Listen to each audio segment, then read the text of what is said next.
আসসালামু আলাইকুম সুপ্রিয় শিক্ষার্থী বন্ধুরা, চলে আসলাম ভেক্টরের এমসিকিউ সলভের পার্ট 3 নিয়ে। তো এর আগে যারা পার্ট 1 এবং পার্ট 2 মিস করছো তারা অবশ্যই ভিডিও ডেসক্রিপশনে দেওয়া লিঙ্ক থেকে দেখে নিবা। তো এর আগে আমরা 1 থেকে 32টা কোশ্চেন সলভ করে ফেলছি। এই পার্ট 3 তে আমরা হচ্ছে গিয়ে 33 থেকে শুরু করতেছি। তো চলো শুরু করা যাক। তো 33 নম্বর ম্যাথটাতে কি বলা হচ্ছে, আসলে এখানে এ ভেক্টর দেওয়া আছে এবং বি ভেক্টর দেওয়া আছে। এখন বলতেছে আমাদের এ ক্রস বি বের করতে। আচ্ছা, ভেক্টরের ক্রস গুণন। আচ্ছা, আমরা জানি যে ভেক্টরের ক্রস গুণন হচ্ছে বিনিময় সূত্র মেনে চলে না, তাই না? বিনিময় সূত্র মেনে চলে না। তার মানে এখানে ব্যাপারটা হচ্ছে আগে কে দেয়া সেটা মাথায় রাখতে হবে। আগে এ দেওয়া আছে এ ভেক্টর, সো আগে তোমাকে এ ভেক্টর লিখতে হবে। এ ক্রস বি বের করতে বলছে, তুমি বি ক্রস এ বের করলে হবে না, কারণ ভেক্টরের ক্রস গুণনে বিনিময় করলে তার ভ্যালু চেঞ্জ হয়ে যায়। বুঝতে পারছো? সো আগে এ দেয়া আছে, আগে এ লিখবা, বি লিখা যাবে না। আগে এ, তারপরে ক্রস বি। আচ্ছা, তারপরে যথারীতি ফার্স্টে লিখবা হচ্ছে I cap j cap k cap, cross গুণনের যে নিয়ম নির্ণয়ের মাধ্যমে লিখতে হয়।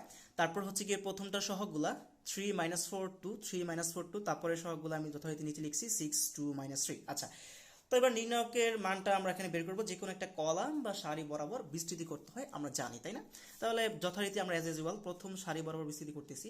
তুমি চাইলে অন্য যে কোনো কলাম বা সারি বরাবর বিস্তৃতি করে দেখতে পারো, একই ভ্যালু আসবে। আচ্ছা, তো এই প্রথমটার ভুক্তি অল টাইম প্লাস ধরবা। কি বললাম আমি? প্রথম সারি প্রথম কলামের ভুক্তি all time plus. All time কি প্লাস? আচ্ছা, কেন প্লাস এটা আমি এখানে বলতেছি না। কেউ যদি জেনে থাকো তাহলে ভিডিওর কমেন্টে জানাই দাও, দেখি তোমাদের কনসেপ্টটা ক্লিয়ার আছে কিনা। এটা ম্যাথে হয়তো বা পড়ছো। আচ্ছা, তাহলে প্রথমটা চিহ্ন প্লাস। এইবার দেখো এটাকে বিস্তৃতি করতে হলে কিভাবে করে, অবশ্যই মনে আছে। এই আই বরাবর সারি কলাম বাদ সারি বাদ, বাকি থাকতেছে কে -4 2 2 -3। তো এই গুণটা আগে করবা। আমি কি বলতেছি খেয়াল করো তো, এই যে এই গুণটা আগে করবা। তাহলে -4 × -3, তাহলে হচ্ছে +12। এটা আমি লিখছি +12, দেখতে পাচ্ছ? আচ্ছা, তারপরে সূত্রের মাইনাস একটা, অল টাইম এই গুণটা করার পরে সূত্রটা মাইনাস দিবা। তারপর দেখো 2 × 2 +4, যে +4। আচ্ছা, তো প্রথমটার চিহ্ন তো প্লাস, তারপরেরটার চিহ্ন হবে মাইনাস। এইভাবে দেখো plus minus plus minus plus minus, তুমি এইভাবে নামতে পারতা, প্লাস মাইনাস প্লাস, এইভাবে, ঠিক আছে? বাট এই চিহ্ন বের করার সময় কোনাকুনি যাওয়া যাবে না, ডানে বামে উপরে নিচে যেতে পারবা। আচ্ছা, তাহলে দেখো প্লাস, তারপরটা হচ্ছে মাইনাস, প্লাস তারপরে মাইনাস, তাহলে মাইনাস জেকে লিখলাম। সেম ভাবে যথারীতি জেকে বরাবর কলাম বাদ সারি বাদ থাকতেছে আমার 3 - 3 আর 6 আর 2, এটা কিন্তু 6, ঠিক আছে? যদি বোঝা যাচ্ছে না ঠিকভাবে, এটা 6। আচ্ছা, তাহলে 3 আর -3 -9, সূত্রে মাইনাস 6 আর 2 হচ্ছে গিয়ে +12। তারপর দেখো প্লাস মাইনাস প্লাস, প্লাস কে লিখলাম যথারীতি, প্লাস কে বরাবর কলাম সারি বাদ কলাম বাদ থাকতেছে হচ্ছে গিয়ে 3 2। এই গুণটা আগে করতে বলছি, তাহলে 3 আর 2 +6, 3 আর 2 কি হয়? +6 হয়। ওকে, সো +6 লিখলাম, তারপরে সূত্রে মাইনাস দিব, সূত্রে এখানে মাইনাস, তারপরে হচ্ছে -4 আর +6 -24। সেই -24 আর সূত্রের মাইনাস মিলে প্লাস হয়ে যায়। আই থিঙ্ক তোমরা বুঝতে পারছো। দেখো ব্যাপারটা, এই যে এখানে হচ্ছে কি প্লাস কে কেপ, তারপরে এই 3 × 2 হচ্ছে +6, তারপরে সূত্রের মাইনাস, এই -4 আর +6 হয় -24। যেহেতু বাইরে একটা মাইনাস, সেটার জন্য প্লাস হয়ে গেছে। আচ্ছা, এখানে পাওয়া যাচ্ছে 8i কে +21 j কে +30 কে। দেখতেই পাচ্ছ এটা তোমরা। আচ্ছা, ভেক্টরের ডট বা ক্রস গুণন ক্যালকুলেটর দিয়ে করতে পারতা, কিন্তু সেখানে ডাটা বসা বা এতগুলা ডাটা বসাইতে হয়তো বা টাইম ওয়েস্ট হতে পারে, এই জন্য আমি আর ওইভাবে দেখালাম না। তবে যারা ক্যালকুলেটর খুব ফাস্ট তারা এভাবে করতেই পারো। আচ্ছা, তো এই ক্যালকুলেটর প্রসেসটা আমি এখানে দেখাচ্ছি না, যেহেতু এটা একটু লেন্থি প্রসেস হবে। আচ্ছা, তারপরে মেটে যাওয়া যাক। 34 কি বলা হচ্ছে দেখো, a dot b equals to 0 বলতে কি বোঝানো হচ্ছে? a ডট বি 0 মানে কি? ডট গুণফল 0, দুইটি ভেক্টরের ডট গুণফল এখানে 0 বোঝানো হচ্ছে। আমরা জানি দুইটা ভেক্টরের ডট গুণফল তখনই হয়, আর তখনই কখন হয়, কখনো ডট বল যখন হয়। ডট বল কখন হয়? ডট মানে ডট গুণফল, আর বল মানে বলছিলাম আমি লম্ব। তার মানে দুটি ভেক্টরের ডট গুণফল 0 তখনই হবে যখন ভেক্টর দ্বয় পরস্পর লম্ব হবে, আর পরস্পর লম্ব হলে মধ্যবর্তী কোণ কত হয়? 90 ডিগ্রি হয়। তো দেখি আমরা এখানে কি বলা হচ্ছে, এ ও বি একে অপরের উপর লম্ব। আচ্ছা, তো আমাদের কারেক্ট অ্যান্সার 34 গ। আচ্ছা, তারপর নেক্সট প্রবলেম 34 বলা হচ্ছে ভেক্টর পি ও কিউ এর মধ্যবর্তী কোণ থিটা। আচ্ছা, পি আর কিউ এর মধ্যবর্তী কোণ দিয়ে দিছে থিটা। তারপরে বলা হচ্ছে p vector plus q vector মোট, মানে এটার মান বের করতে বলা হচ্ছে। তারপরে p vector minus q vector মোট, তাহলে থিটার মানটা কত? বেশ ইন্টারেস্টিং এবং ট্রিকি একটা কোশ্চেনটা কিন্তু খুবই ইন্টারেস্টিং এবং খুবই ট্রিকি, কারণ এই টাইপের কোশ্চেনগুলো সিকিউ তো দিয়ে রাখে, ঠিক আছে? সো মনোযোগ দিয়ে দেখবা আশা করি। দেখো এইদিকে ধরো আমার পি ভেক্টর, এদিকে ধরো আমার কিউ ভেক্টর। আচ্ছা, এদের মধ্যবর্তী যে কোণ বা অ্যাঙ্গেল সেটা হচ্ছে গিয়ে থিটা। আচ্ছা, বুঝতে পারলাম। এখন দেখো, যদি পি ভেক্টরটা এই দিক কাজ করে, কিউ ভেক্টরটা এই দিক কাজ করে, তাহলে মাইনাস কিউ ভেক্টরটা কোন দিক কাজ করবে? অবশ্যই কিউ ভেক্টরের বিপরীত দিকে মাইনাস কিউ ভেক্টর কাজ করবে, কারণ কিউ এবং মাইনাস কিউ ভেক্টর পরস্পর বিপরীত ভেক্টর, যাদের মান হয় যুগাত্মক বিপরীত, ঠিক আছে। আচ্ছা, একটা প্লাস হলে একটা মাইনাস, এই আর কি ডিফারেন্সটা। ওকে, সো ফার্স্টে বলা হচ্ছে p vector plus q vector, এটা দ্বারা কি বোঝাচ্ছে? এটা দ্বারা বোঝাচ্ছে পি আর কিউ এর লব্ধি। আমরা জানি ভেক্টরের যোগ মানে কি, ভেক্টর দ্বয়ের লব্ধি বোঝানো হচ্ছে। সো যখন তুমি মোট সাইন দিচ্ছ তার মানে বোঝাচ্ছে লব্ধির মান। কি বোঝাচ্ছে বলো তো? লব্ধির মান বোঝাচ্ছে। আমি একটা কাজ করলাম, আমি এই পি ভেক্টর প্লাস কিউ ভেক্টরকে আর ভেক্টর দিয়ে প্রকাশ করলাম, তোমরা শিখছো এভাবে। তাহলে আর ভেক্টরের মান তোমরা কেমনে বের করতা? আর ভেক্টরের মান যেভাবে বের করতা, এই p vector plus q vector যখন মোট সাইন দেওয়া হয়, এটা কিন্তু ওই আর ভেক্টরের মান যেটা বের করতা ওইটাই অ্যাকচুয়ালি বোঝাচ্ছে। সো আর ভেক্টরের মান কিভাবে করতা? আই থিঙ্ক মনে আছে, root over p square plus q square plus 2pq into p আর কিউ এর মধ্যবর্তী কোণ, সেটাকে দেওয়া আছে থিটা, সো আমি থিটা লিখলাম। সো এখানে actually p vector plus q vector তারপরে মোট সাইন দিয়ে বোঝানো হচ্ছে পি আর কিউ এর লব্ধির মান, তার মানে আর এর মানটা বোঝানো হচ্ছে। আচ্ছা, তারপরে আমাদের আবার দিয়ে দিচ্ছে হচ্ছে গিয়ে p vector minus q vector. আচ্ছা, এটাকে বোঝানো হচ্ছে পি ভেক্টর। আচ্ছা, এটাকে আমরা এভাবে লিখতে পারি না, দেখো তো। অনেকে মনে করতেছে এটা ভেক্টরের বিয়োগ, কিন্তু এটা অ্যাকচুয়ালি যোগের মাধ্যমে প্রকাশ করা যায়, এটা এইভাবে লিখতে পারি, তাই না? তার মানে এখানে বোঝানো হচ্ছে এটা পি ভেক্টর এবং মাইনাস কিউ ভেক্টরের লব্ধি। এটাকে আমি লিখলাম আর প্রাইম, এটা লিখলাম আর ভেক্টর, এটা লিখলাম আর প্রাইম ভেক্টর। ওকে, সো এখানে হচ্ছে এটা হচ্ছে কি এরকম যে পি ভেক্টর এবং মাইনাস কিউ ভেক্টরের লব্ধি। তাহলে খেয়াল করো, আমি যখন আর ভেক্টর আর প্রাইম ভেক্টরের মানটা বের করব, তখন কি হবে? রুট ওভার, এটা অ্যাকচুয়ালি বোঝানো হচ্ছে পি ভেক্টর মাইনাস কিউ ভেক্টরের মোট। আর প্রাইম ভেক্টরের মান মানে পি ভেক্টর আর মাইনাস কিউ ভেক্টরের মান বোঝানো হচ্ছে। আই থিঙ্ক বুঝতে পারতেছো। তাহলে পি ভেক্টরের মান পি স্কোয়ার, কিউ ভেক্টরের মান কিউ স্কোয়ার। এখন তুমি বলতে পারো স্যার এখানে কি কিউ ভেক্টরের মান হচ্ছে মাইনাস কিউ, পরে মাইনাস কিউ কে স্কোয়ার করছি এই জন্য প্লাস কিউ হয়ে গেছে? না না, ব্যাপারটা ওইরকম না। আসলে তুমি দেখো, টু আই ক্যাপ, এটা মানটা কত হবে? প্লাস টু স্কোয়ার মানে টুই হচ্ছে। আবার মাইনাস টু আই ক্যাপ, এটা মানটাও কিন্তু root over minus two square মানে প্লাস টুই হচ্ছে। সো প্লাস মাইনাস চিহ্ন যাই থাক না কেন, ভেক্টরের মানটা অল টাইম পজিটিভ হয়। So plus two into p, তারপরে কিউ। এখানে আমারও একটা কনফিউশন মানে কাজ করতো যে এখানে না হয় মাইনাস কিউ কে স্কোয়ার করছি তাই প্লাস কিউ হয়ে গেছে, তাহলে এখানে তো মাইনাস কিউ থাকার কথা। ওই যে আমি বললাম এটা কিন্তু প্লাস মাইনাস ফ্যাক্ট না, কারণ আমি ভেক্টরের মান বের করতে গেলে প্লাস মাইনাস যাই থাক না কেন সেটা প্লাস হয়ে যায়। মাইনাস কিউ ভেক্টরের মানটাও প্লাস কিউ এবং প্লাস কিউ ভেক্টরের মানটাও প্লাস কিউ, এখানে জাস্ট মানটা নেওয়া হয়েছে। কেমনে মাইনাসটা প্লাস হয়ে যায়? ওই যে মাইনাস টু আই কিউব দেখালাম, প্লাস হয়ে যাচ্ছে। আচ্ছা, সো এখন দেখো এখানে হচ্ছে, এখানে কিন্তু পি আর কিউ এর মধ্যবর্তী অ্যাঙ্গেল না, এখানে হবে পি এবং মাইনাস কিউ এর মধ্যবর্তী অ্যাঙ্গেল। একটু দেখো ফিগারটার দিকে তাকাও, পি এবং মাইনাস কিউ কিন্তু এইদিকে আছে, তার মানে এই অ্যাঙ্গেলটা আমাদের জানতে হবে।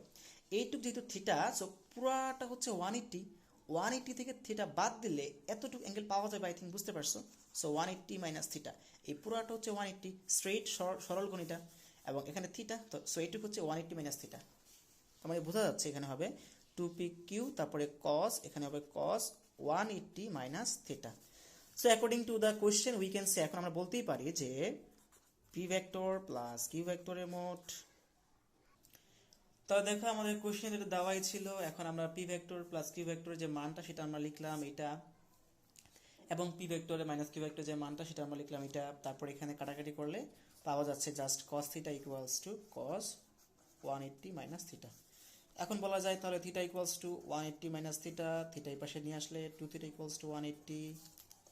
দেখো 2 theta equals two 180, that means থিটার মান 90, আর 90 মানে কত? Pi by 2। সো তারা এ আর বি পরস্পর আসলে লম্ব আকারে ছিল, ঠিক আছে, পরস্পর একে অপরের উপর লম্ব। সো এইটা ভাইয়া, এটা কি আমরা অঙ্ক পরীক্ষাতে এমসিকিউতে আসলে ভাবে করবো না? তুমি মুখস্থ রাখবা, যখনই দেখবা দুটি ভেক্টরের যোগফল দেওয়া আছে তাদের মোট সাইন, এবং দুটি ভেক্টরের বিয়োগফল তাদের মোট সাইন দেওয়া আছে, তখন বুঝবা যে পি আর কিউ এর মানে ওই দুইটা বলের মধ্যবর্তী কোণ অল টাইম হবে 90 ডিগ্রি। ওকে, সো আমাদের কোশ্চেনটা হবে 90 ডিগ্রি, এটা হবে আনসারটা হবে 90 ডিগ্রি, 35-এ 3 হবে কারেক্ট আনসার। ওকে, তারপরে কোশ্চেন 36 কি বলা হচ্ছে দেখো, এখানে বলা হচ্ছে জে ক্যাপ ক্রস কে ক্যাপ, এটার মান কত? আচ্ছা, এটা আমি তোমাদের বলছিলাম অবশ্যই যে এখানে ফার্স্ট ব্র্যাকেটের কাজটা আগে করবো অবশ্যই। জে আর কে ক্রস করলে কিছু সিরিয়ালই আছে, আমি বলছিলাম যখন সিরিয়াল মেনটেন করবে তখন প্লাস, আর সিরিয়াল ব্রেক করলে মাইনাস। দেখো যে I cap, j cap, k cap, আগের কোশ্চেনগুলো সলভ করার সময় বলছিলাম। আচ্ছা, এখানে আই এর পরে জে আসবে, জে এর পরে কে আসবে, আই জে কে সিরিয়ালি আসবে। সিরিয়াল মেনটেন করলে প্লাস, আর মেনটেন না করলে মাইনাস। তাহলে জে আর কে ক্রস করলে হবে কি হবে বলো তো? কি হবে? জে আর কে সিরিয়াল মেনটেন করছে তাহলে আগে প্লাস চিহ্ন এবং বাকি আছে কি আই ক্যাপ, তাহলে এটা ক্রস গুণ হবে আই ক্যাপ। আমি ব্যাখ্যায় যাচ্ছি না। তারপর দেখো জে আর আই ক্রস করতেছো, জে আই সিরিয়াল কিন্তু ব্রেক করা হয়েছে, তাহলে বাকি আছে কি কে ক্যাপ এবং চিহ্ন হবে মাইনাস, সিরিয়াল ব্রেক তাই মাইনাস, এবং জে আর আই ক্রস করবা তাহলে বাকি যে থাকবে কে সেটা কে ক্যাপ হবে আনসার। এটা হবে মাইনাস কে ক্যাপ। 36 এর ক নাম্বার হচ্ছে কারেক্ট আনসার, এটা হচ্ছে ক নাম্বার কারেক্ট আনসার 36 এর ক। তারপর 37 দেখো, ভেক্টর ভি যদি অঘূর্ণনশীল হয় তাহলে নিচের কোনটা সঠিক? ভেরি ভেরি সহজ কোশ্চেন। কেন সহজ বললাম তোমাদের কি মনে নাই যে কখন কোন একটা ভেক্টর ক্ষেত্র অঘূর্ণনশীল হয়? অবশ্যই মনে থাকার কথা। মোট কথা কোন একটা ভেক্টর রাশি মানে ঘুরবে নাকি ঘুরবে না সেটা নির্ধারণ করে কার্ল, তাই না? ন্যাবলার দিয়ে যদি আমি কার্ল করি সেক্ষেত্রে হচ্ছে গিয়ে সেটা ঘূর্ণনশীল বোঝায় যদি আমরা কোনো একটা পজিটিভ ভ্যালু পাই, মানে কোনো একটা ভ্যালু যদি পাই আমরা সেক্ষেত্রে আমরা ঘূর্ণনশীল বোঝাই। আর অঘূর্ণনশীল তখনই হবে যখন কার্ল অফ, দেখো যখন কার্ল অফ ভি ভেক্টর এটা ভ্যালুটা জিরো হবে, কার্ল অফ ভি ভেক্টর এটা জিরো হবে। তো কার্ল অফ ভি ভেক্টরে কিভাবে করব? এটা মানে হচ্ছে ন্যাবলা অপারেটরের সাথে এই ভি ভেক্টরটা আমরা ক্রস গুণন করব। মনে রাখবে এইভাবে, কার্লের প্রথম অক্ষর ক তাহলে ক্রস গুণন। সো যখন আমরা এই কোন একটা ভেক্টর রাশিকে ক্রস গুণন করার পর তার ভ্যালু আমরা শূন্য পাচ্ছি, তার মান আমরা শূন্য পাচ্ছি, সেখানে বোঝায় সেখানে সেটা কোনো ঘূর্ণনশীল কাজ করবে না, মানে সেটা ঘুরবে না। ওকে, সো আই থিঙ্ক বুঝতে পারছো। তাহলে এটা 37 এর আনসারটা হবে nabla into v cross, nabla into v cross, nabla into v cross, 37 এর খ কারেক্ট আনসার। 38 এ যাই, এ ভেক্টর ও এর একক ভেক্টরের মধ্যবর্তী কোণ। একবারে বেসিক থেকে কোয়েশ্চেন, ঠিক আছে? তো এ ভেক্টরটা ধরো, আমি কথার কথা ধরলাম এই বরাবর ক্রিয়াশীল, আচ্ছা। আর একক ভেক্টর, কার একক ভেক্টর? এ ভেক্টরের, এ ভেক্টরটারই একক ভেক্টর। এটা কিভাবে বের করতে হয়? A cap equals to a vector divide by a ভেক্টরের মান দিয়ে ভাগ করব। আচ্ছা, তোমার কি মনে হয় এই এ ক্যাপটা মানে এ ভেক্টরের যে একক ভেক্টরটা কোন বরাবর ক্রিয়াশীল? অবশ্যই, যেহেতু তুমি এ ভেক্টরের একক ভেক্টর বের করছো অবশ্যই এই দিকে ক্রিয়াশীল। হ্যাঁ, মানটা চেঞ্জ হয়েছে বাট এই বরাবর কিন্তু ক্রিয়াশীল, মানে একই দিকে ক্রিয়াশীল। তাহলে একই দিকে ক্রিয়াশীল হলে তো মধ্যবর্তী কোণ 0 ডিগ্রি। সো এ ভেক্টর ও এর একক ভেক্টর, কোন একটা ভেক্টর ও তার একক ভেক্টরের মধ্যবর্তী কোণ হয় 0 ডিগ্রি। একেবারে বেসিক কোশ্চেন। তারপর 39 নাম্বার কোশ্চেনটা দেখো কি বলা হচ্ছে, a vector equals to i cap, আচ্ছা, b vector equals to j plus k cap, a ও বি এর মধ্যবর্তী কোণ কত? আচ্ছা, তো মধ্যবর্তী কোণ বের করতে গেলে কি করতে হয়? আই থিঙ্ক মনে আছে, মধ্যবর্তী কোণ বের করতে গেলে ডট গুণফল করলে হয়ে যায়। তাহলে a dot b equals to বের করবো এ বি কস থিটা লিখলাম, a dot b equals to a b cos theta. এর মানটা হচ্ছে আই ক্যাপ, মানে এ ভেক্টর দেওয়া আছে আই ক্যাপ আর বি ভেক্টর দেওয়া আছে j cap plus k cap. Okay, a ভেক্টরের মান, এ তো একক ভেক্টর, তাহলে আই ভেক্টরের মান, আই ক্যাপের মান কি হবে? রুট ওভার আই স্কোয়ার, মানে রুট ওভার আই এর সহগ হচ্ছে 1, 1 স্কোয়ার মানে 1, একক ভেক্টরের মান তো 1, জাস্ট আই ক্যাপ সহগ হচ্ছে 1, রুট ওভার 1 স্কোয়ার মানে 1। তারপরে হচ্ছে গিয়ে বি ভেক্টর, বি ভেক্টরের মানটা কত হবে? বি ভেক্টর মানটা ইন্টারেস্টিং, এটা হচ্ছে গিয়ে রুট ওভার জে এর সহগ 1, 1 স্কোয়ার প্লাস কে এর সহগ 1, 1 স্কোয়ার, তার মানে √2, 1 ইন্টু √2, এখানে কস থিটা। ওকে, সো এখানে আসতেছে আই এর সাথে জে কিন্তু ডট গুণন যায় না কারণ পরস্পর 90, আই এর সাথে কে ডট গুণন হবে না, 0 হয়ে যাবে, তাহলে বাম পক্ষে 0। আই এর সাথে হয় আই, জে এর সাথে হয় জে, কে এর সাথে হয় কে ডট গুণ করতে গেলে, ঠিক আছে? বাকিগুলা 0 হয়ে যায়। সো আই এর সাথে জে 0, আই এর সাথে কেউ 0, থাকতেছে জাস্ট √2 ইন্টু কস থিটা, তার মানে আসতেছে কস থিটা ইকুয়ালস টু 0। কস কত ডিগ্রি মান 0? আমরা জানি কস 90 মান 0, তার মানে theta equals to π/2। I think তোমরা বুঝতে পারছো, তো এটা হবে π/2 বা 90 ডিগ্রি। ওকে, তারপরের কোশ্চেন আমরা দেখি 39 কি দেওয়া আছে। 39 আমাদের করা হয়ে গেল। 40 নাম্বার ম্যাথটা দেখো, এখানে বলা হচ্ছে দুটি সমান ভেক্টর থেকে শূন্য ভেক্টর পেতে হলে এদের মধ্যবর্তী কোণ কত হবে? আচ্ছা, দুটি সমান ভেক্টর, এই কোশ্চেনটা আমরা আগেই পাইছি তাই না, সলভ করে ফেলছিলাম অলরেডি। দুটি সমান ভেক্টর থেকে শূন্য ভেক্টর পেতে হলে এদের মধ্যবর্তী কোণ কত হবে? দুটি সমান মানের ভেক্টর, এখন পেতে চাও এদের থেকে শূন্য ভেক্টর, তার মানে তাদের লব্ধি শূন্য হতে হবে, সহজ কথা। তাহলে দুটি সমান মানের ভেক্টর থেকে লব্ধি শূন্য পেতে গেলে তারা যদি বিপরীত দিকে কাজ করে পরস্পর একটা বস্তুর উপর, ধরো এটার মান 5 নিউটন, এটার মান 5 নিউটন, সমান মানের ভেক্টর, একই দিকে কাজ করলে কিন্তু লব্ধি হয়ে যাবে 10 নিউটন। বাট যদি দুইজন বিপরীত দিকে কাজ করে একটা বস্তুর উপর, সেক্ষেত্রে নিট ফোর্স বা নিট বলটা কিন্তু 0 হয়ে যায়। সেক্ষেত্রে হবে 180। 40 এর ঘ নাম্বার হচ্ছে কারেক্ট আনসার। ওকে, তারপরে কোশ্চেনটা আমাদের কি বলা হচ্ছে 41 নাম্বার ম্যাথ দেখো, এখানে বলা হচ্ছে স্কেলার গুণের উদাহরণ কোনটা? স্কেলার গুণ, স্কেলার মানে ডট গুণ। আচ্ছা, কাজ, টর্ক, বল, কৌণিক ভরবেগ, না টর্ক কিন্তু হচ্ছে ক্রস গুণ করে বের করা হয়, বলেরও ডিরেকশন আছে। এটা হচ্ছে গিয়ে দেখো বলটা আমরা জানি যে বলের ব্যাপারটা হচ্ছে F equals to m A vector sign দিয়ে প্রকাশ করলে। দেখো, তো আমরা জানি যে বল কিন্তু ভেক্টর রাশি, কেন আমরা হচ্ছে যখন বলের মান বের করি তখন just F equals to m a লিখে করি, তাই না? বাট অ্যাকচুয়ালি এটার প্রকাশটা হচ্ছে F ভেক্টর আকারে প্রকাশ equals to m A vector, মানে এ কে ত্বরণকে ভেক্টর আকারে প্রকাশ করতে হবে কারণ ত্বরণ একটা ভেক্টর রাশি। আর এম তো বস্তুর ভর স্কেলার রাশি। তাহলে দেখো কোনো একটা স্কেলার রাশি, কোনো একটা মানে স্কেলার মান যদি ভেক্টর সাথে গুণ করো সেটা কিন্তু ভেক্টর রাশি দিবে, মানে স্কেলার ইনটু ভেক্টর, সেটা কিন্তু ভেক্টর রাশি আউটপুট দিবে। সো বলতে হচ্ছে একটা ভেক্টর রাশি। তারপরে টর্ক, টর্ক হচ্ছে আর এবং এফ এর ক্রস গুণন, সো এটা অবশ্যই ভেক্টর রাশি আউটপুট দিবে।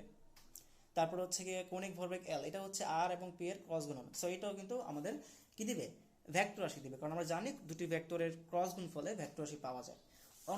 অন্যদিকে তুমি কাজের ব্যাপারটা দেখো, কাজ ডব্লিউ ওয়ার্ক ইকুয়ালস টু, কিন্তু আমরা জানি বল এবং সরণের ডট গুণন, এখানে দুটি ভেক্টর রাশি আকারে গুণফলটা, বাট এটা কিন্তু ডট গুণন। আমরা জানি ডট গুণনের আউটপুটটা হচ্ছে গিয়ে একটা স্কেলার রাশি। সো স্কেলার গুণের উদাহরণ হচ্ছে কাজ 41-এর ক নাম্বার হচ্ছে কি কারেক্ট অ্যান্সার। ওকে, এখানে দেখা যাচ্ছে না 41 নাম্বারটা? আচ্ছা দেখো, so the correct answer will be ক, 41 নম্বরে ক, কাজ। তারপরে কোশ্চেন দেখো, এ ক্রস বি, খুবই সহজ। এ ক্রস বি মানে কি বলতো?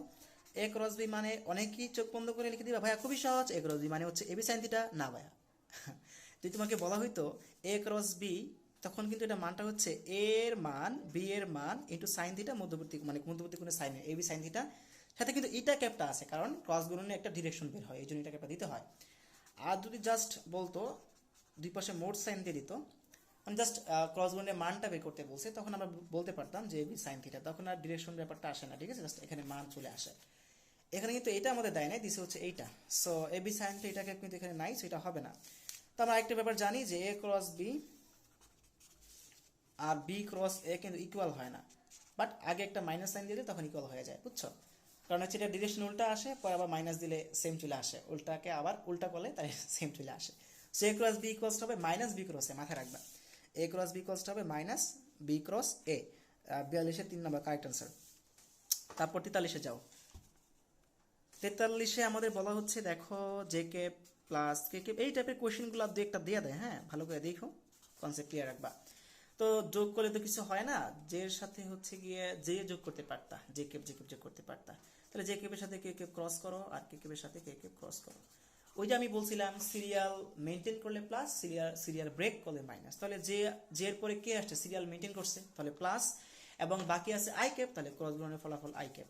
আচ্ছা, কে আর কে এর মধ্যবর্তী কোণ তো 0 ডিগ্রি, তাহলে সাইন 0 মধ্যে 0, কারণ ক্রস গুণনে সাইন দিয়ে লিখতে হয়, তাই এটা 0 হয়ে যাবে, জাস্ট আই ক্যাপ হচ্ছে আনসার। তাহলে 43-এর 2 হচ্ছে কারেক্ট অ্যান্সার, 43-এর খ, ঠিক আছে। তারপরে 44 নম্বরে যাও। 44 নম্বরে কি বলা হচ্ছে, নিচের কোণটি এক্স অক্ষের সমান্তরাল। আচ্ছা, এক্স অক্ষের সমান্তরাল হলে অবশ্যই আই ক্যাপ যুক্ত থাকতে হবে, তাই না?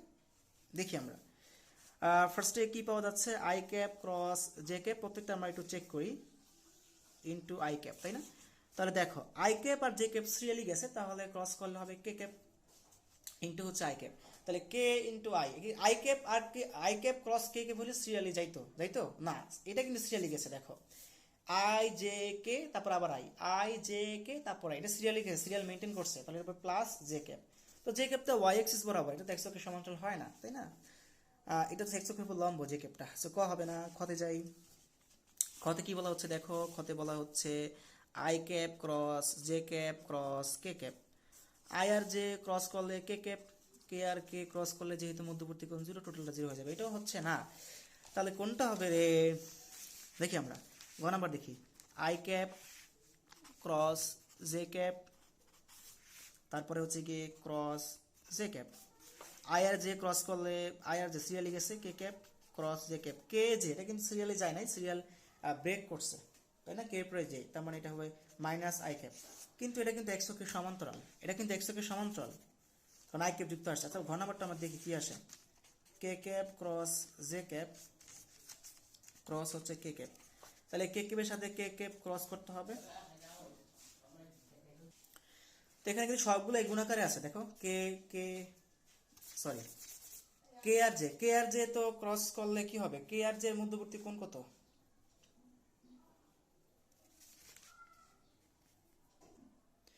কে আর জে এর মধ্যবর্তী কোণ হচ্ছে গিয়া 90, তাই না? যাই হোক, কে আর জে ক্রস করলে হবে হচ্ছে গিয়ে সিরিয়ালি যায় নাই, মেনটেন করছে, সিরিয়াল ব্রেক করছে, তাহলে minus I cap cross K cap.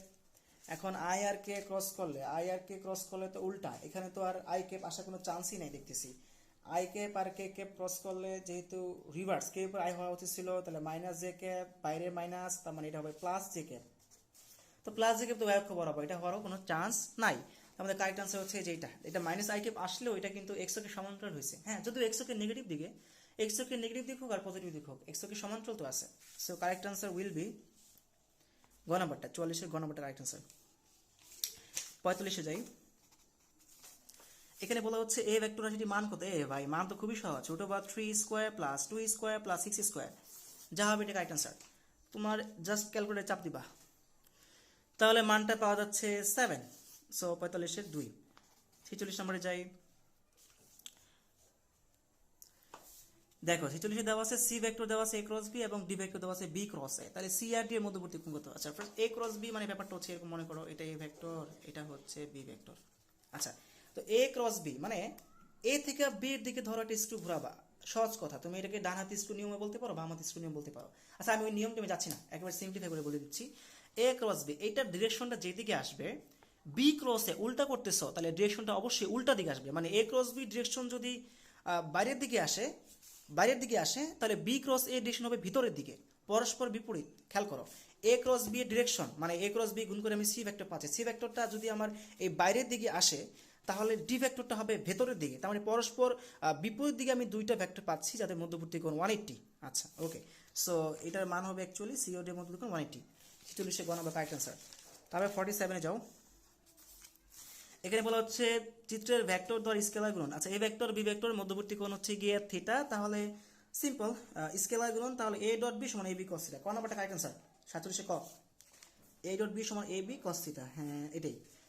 তারপরে 48 নাম্বার ম্যাথে বলা হচ্ছে এক্স জেড সমতলে, এটা বেশ ইন্টারেস্টিং কোয়েশ্চেন, এই টাইপের কোয়েশ্চেন পরীক্ষাতে আসে। এক্স জেড সমতলে এত ভেক্টরের দৈর্ঘ্য কত একক? আচ্ছা, এটা কিন্তু একটা ত্রিমাত্রিক স্থানাঙ্ক অবস্থায় আছে, এক্স অক্ষের দিকেও আছে, ওয়াই অক্ষের দিকেও আছে এবং জেড অক্ষের দিকেও আছে। আমাদের চাইছে জাস্ট এক্স জেড তলে, তাহলে এক্স জেড তলে কিন্তু জাস্ট এই মানটা আছে 3i আর 4k ক্যাপ, এটা আছে 3i আর 4k cap. So x Z তলে আছে 3i আর 4k ক্যাপ, এইটুকে মান বের করবা। √ i এর শক 3 স্কোয়ার আর k এর শক 4 স্কোয়ার, তার মানে এটা 5 হচ্ছে কারেক্ট আনসার। 5। 48-এ ক কারেক্ট আনসার, 48-এ ক। তারপরে কোশ্চেন, দুটি ভেক্টর এ ও বি পরস্পর সমান্তরালে ক্রিয়া করছে, ভেক্টর দ্বয় হবে কিরকম? আচ্ছা, সমান্তরালে ক্রিয়া করলে অবশ্যই সমরেখ, কারণ আমরা জানি সমরেখ ভেক্টর কাকে বলে। সমরেখ ভেক্টর হচ্ছে যাদের ধারক রেখা একই হয়, একই রেখার উপরে যদি ভেক্টরগুলো কাজ করে তার সমরেখ ভেক্টর। একই রেখার উপর যদি একাধিক ভেক্টর কাজ করে সমরেখ ভেক্টর, এবং তার সমান্তরাল হয়, ধরো একটা এই জায়গায় একটা এই জায়গায়, সো এটাও সমরেখ ভেক্টর বলতে পারি। মানে এটা এইদিকে একটা এইদিকে, এরাও সমান্তরাল হইলেই সমরেখ এবং একই রেখার উপরেও হলেও সমরেখ। সো সমরেখ তো অবশ্যই বলা যাবে। তারপর সমতুল্য ভেক্টর, হ্যাঁ সমতুল্য অবশ্যই হবে, যেহেতু সমান্তরাল তো একতলী অবস্থান করতেছে, একটা প্লেট বা তলের উপর অবস্থান করতেছে, তো সমতুল্য হবে। বিপরীত ভেক্টর না, এটা বলা যাচ্ছে না, কারণ বিপরীত ভেক্টর হলে কিন্তু মানগুলা বিপরীত আসবে। সো দেখো যে সমান্তরালে ক্রিয়া করলে যে বিপরীত ভেক্টর সেটা কিন্তু বলা যাবে না, কারণ বিপরীত তখনই হবে, ধরো এরকম ব্যাপারটা 5i ক্যাপ এবং -5i ক্যাপ, এই যে এরা হবে পরস্পর বিপরীত। মানে সমান্তরালে ক্রিয়া করবে প্লাস মান সমান কিন্তু যোগাত্মক বিপরীত। সো এখানে কিন্তু মান সমান কিনা মানের ব্যাপারে কিছু উল্লেখ নাই, জাস্ট বলছে সমান্তরালে ক্রিয়া করছে। দুইটা শর্ত স্যাটিসফাই হওয়া লাগবে বিপরীত হতে গেলে, সমান্তরাল হবে এবং মান অপোজিট হওয়া মানে যোগাত্মক বিপরীত হতে হবে, একটা +5 হলে একটা -5 এরকম। সো এটা হচ্ছে না, ক 49-এর 2 হচ্ছে কারেক্ট আনসার, 1 ও 2 মানে সমরেখ এবং সমতুল্য। আচ্ছা, তারপরে 50 নাম্বারটা দেখো, এ ভেক্টর ইকুয়ালস টু -2 ভেক্টর হলে এ ও বি ভেক্টর দিয়ে কেমন হবে?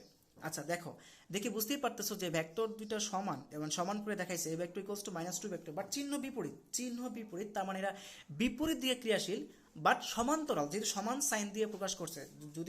যদি দুইটা ভেক্টরকে সমান সাইন দিয়ে প্রকাশ করে তাহলে অবশ্যই সমান্তরাল, মাথায় রাখবা। যদি দুইটা ভেক্টরকে ইকুয়াল সাইন দিয়ে প্রকাশ করে তার অর্থ তারা অবশ্যই সমান্তরাল, বাট চিহ্ন যেহেতু বিপরীত তারা হবে বিসদৃশ সমান্তরাল। কি হবে বলতো? বিসদৃশ সমান্তরাল, এবং যদি তারা সমান্তরাল তাহলে সমরেখও বলা যায়। সো 2 ও 3 হচ্ছে কারেক্ট আনসার, 50-এর 3 হবে কারেক্ট আনসার, 2 ও 3। আমাদের লাস্ট এবং ফাইনাল কোশ্চেন, সবচেয়ে সহজ কোশ্চেন দিয়ে শেষ হচ্ছে এই পার্ট। এখানে বলা হচ্ছে ভেক্টর যোগ কি কি সূত্র মেনে চলে? বিনিময় সূত্র, সংযোগ সূত্র, বন্টন সূত্র। হ্যাঁ, ভেক্টর যোগ এই 3টা সূত্রই মেনে চলবে। দেখো আমি যদি একটু ডিসক্রাইব করে দেখাই ব্যাপারটা, যে বিনিময় সূত্র হচ্ছে এক্সচেঞ্জ করা, বিনিময় করা, এ ভেক্টর আর প্লাস বি ভেক্টর, এ আর বি যোগ করলে যা হবে বি আর এ যোগ করলে একই হবে, ঠিক আছে? বাট ক্রস গুণ করলে ভিন্ন হইতো, এ ক্রস বি করলে যা আসতো বি ক্রসে একই আসতো না, ঠিক আছে? তারপরে সংযোগ সূত্রে আসো। সংযোগ সূত্র হচ্ছে যে সংযোগ করা, মানে এ প্লাস বি আগে যোগ করে তারপর সি এর সাথে যদি যোগ করি যা আসবে বি আর সি আগে যোগ করে তারপর তার সাথে এই যোগ করলে একই ভ্যালু আসবে, সো আগে পরে যোগ করলে সমস্যা নাই। তারপরে বন্টন সূত্র, সেটা হচ্ছে এম একটা স্কেলার রাশি, বাইরে গুণাকার আছে এবং A vector plus B vector, so M কে আমি সেপারেট করে দিতে পারবো দুজনের সাথে, এটাকে বন্টন করে দিয়েছি দুজনের সাথে, তাহলে এম এ vector plus M B vector যোগ করলে যা হবে M into A vector plus B vector একই একই আসবে। সো আমরা বলতে পারি যে ভেক্টরের যোগ এই তিনটে সূত্র মেনে চলে। ওকে, তাহলে এর সাথে সমাপ্তি হলো আমাদের পার্ট 3। নেক্সট আমাদের পার্ট 4 আসতেছে।